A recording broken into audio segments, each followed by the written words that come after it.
Olá, seja bem-vindo a mais um vídeo sobre as 12 tribos de Israel. Nós estamos mais uma vez aqui no interior do Memorial dos Templos de Jerusalém, que é esse lugar incrível que faz parte do roteiro do tour temático do Jardim Bíblico do Templo de Salomão.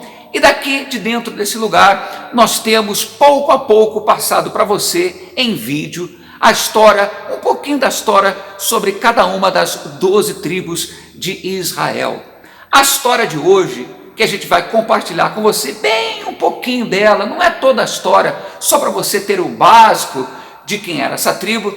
Nós vamos falar sobre essa tribo que foi importantíssima para a vida não somente de Israel, mas para a vida também do mundo todo. Nós estamos falando de Judá. Judá, que foi o quarto filho de Jacó com Lia. Judá, que no seu original Yehudá significa louvor ou louvado. É por isso que a Bíblia fala que sua mãe Lia, a respeito do seu nascimento, ela disse o seguinte: esta vez louvarei ao Senhor. E a Bíblia conclui dizendo que por esse motivo, por isso, chamou o seu nome Judá.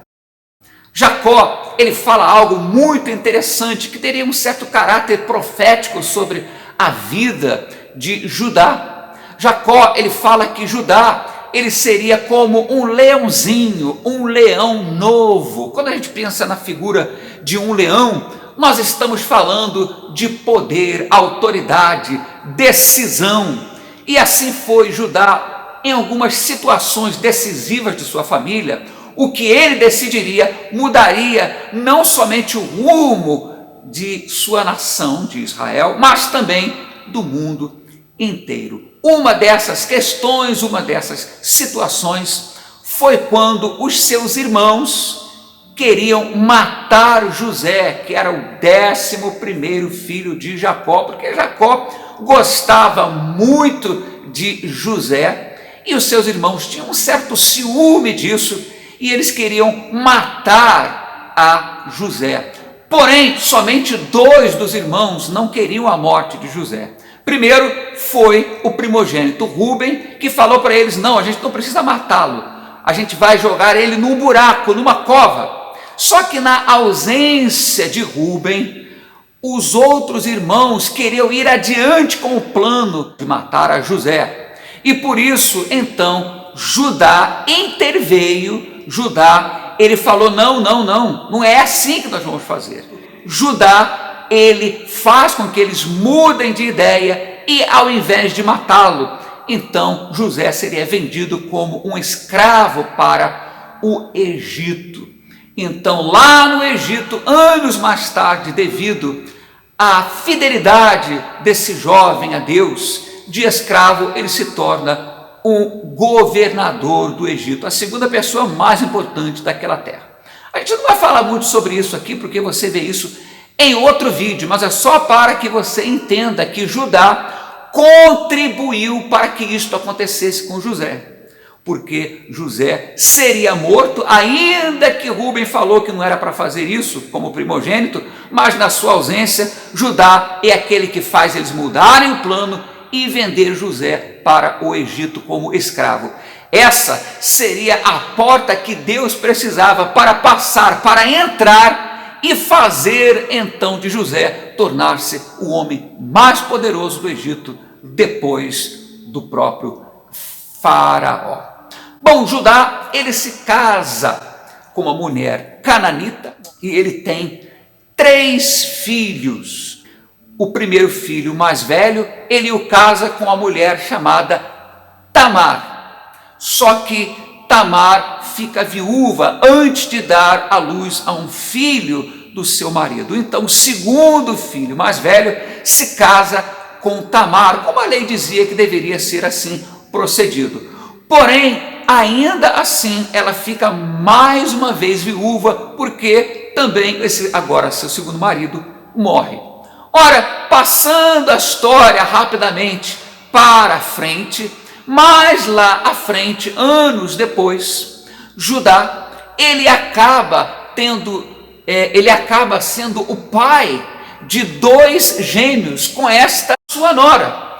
E agora, desses 2 filhos, um deles se chamava Pérez. Através de Pérez é que a descendência do rei Davi vem dali, quer dizer, o rei Davi vem de Pérez, Pérez de Judá, e o rei Davi passa a ser também o rei que dá continuidade em relação à herança de sangue, gerações à frente, e o próprio Senhor Jesus vem da geração de Davi. Por isso que você ouve dizer Jesus, filho de Davi, porque Davi, ele era um antecessor. Davi, ele era alguém que deu a origem lá atrás ao Senhor Jesus, e antes de Davi veio Pérez, e antes de Pérez veio Judá. Por isso que o Senhor Jesus, além de muitas das vezes no texto sagrado, está sendo chamado de o filho de Davi, Jesus, filho de Davi. Lembra quando aquele cego falou: Jesus, filho de Davi, tem misericórdia de mim? Porque era da descendência de Davi, e Davi da descendência de Judá. Por isso o Senhor Jesus, ele é chamado também de o leão da tribo de Judá. Ora, o apóstolo fala que através de Cristo, através do Senhor Jesus, nós somos feitos sacerdócio real. Por que sacerdócio real? Os sacerdotes, na verdade, vinham de uma outra tribo, era da tribo de Levi. Mas o Senhor Jesus, com o seu sacrifício na cruz, ele se torna o nosso sumo sacerdote, espiritualmente falando, que não era da tribo de Levi, e sim da tribo de Judá. Por isso que através do Senhor Jesus, nós nos tornamos sacerdócio real. Então, gostou de saber um pouquinho sobre Judá? Continue assistindo os nossos vídeos e com certeza você vai aprender muito. E para saber melhor, para ver esse lugar fantástico, incrível, onde nós estamos gravando esses vídeos para vocês, é só você entrar lá em jardimbiblico.com e encontrar mais informação sobre nós. Acesse também nossas redes sociais, nós somos o Jardim Bíblico, tanto no Facebook quanto no Instagram.